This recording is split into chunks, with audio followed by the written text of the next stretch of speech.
Mill-ħamis 17 sal-ħadd 20 ta' Wissu se tkun qed issir it-tieni edizzjoni ta' Pinta Beer Festival b'aktar minn 300 birra differenti lokali u internazzjonali. F'konferenza tal-aħbarijiet tħabbar li mis-sitta ta' filgħaxija l quddiem Pjazza Tritoni se tkun qed tilaq aktar minn 20 produttur u importatur tal-birra biex jesebixxu dan ix-xogħol artiġjanali tagħhom.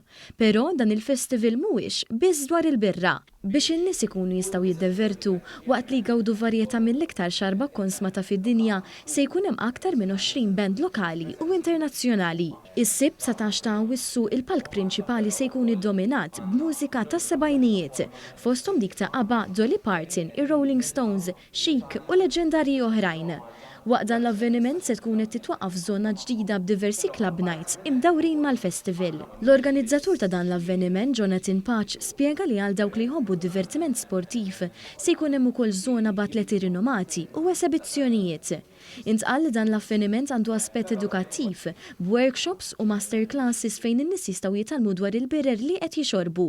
Tenna li dan il-festival għandu xi ħaġa li jolqot lil kulħadd. Tieni edizzjoni tal-sena Pinta se nkunu qegħdin nilqgħu il fuq minn 20 kumpanija fejn ser ikonna breweries, produtturi, importaturi li ser ikunu qegħdin preżenti biex wieħed ikollu l-possibilità mhux biss li jduq dawn il-birer imma wkoll ser ikun hemm element edukattiv fejn ser ikun hemm workshops, masterclasses u programmi oħra edukattivi li ser ikunu qegħdin preżenti ġewwa Pjazza Tritoni. Il-Ministru għat-Turiżmu Clayton Bartolo li kien preżenti għal din il-konferenza qal li l-Gvern irid li kemm il-Maltin, l-Awċin u anke turisti jkollhom kalendarju ta' avvenimenti fix-xhur tas-sajf li aħna tant rinomati għalih.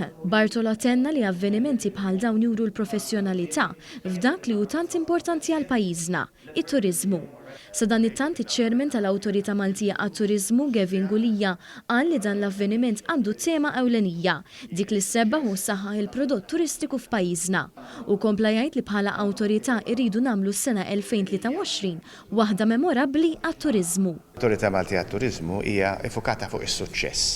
Is-suċċess mhux biss fin-numri illi qegħdin jiġu f'pajjiżna xi rridu niftakru li fl-ewwel 6 xhur kienu l-aqwa 6 xhur f'kull żmien dak li għandu x'jaqsam ma' numru ta' arrivals ta' turisti, però suċċess anke għal dak li għandha x'jaqsam mal-prodott u mal-kwalità ta' events illi aħna nipproduċu jew illi aħna nissapportjaw li jiġu prodotti mis-settur privat.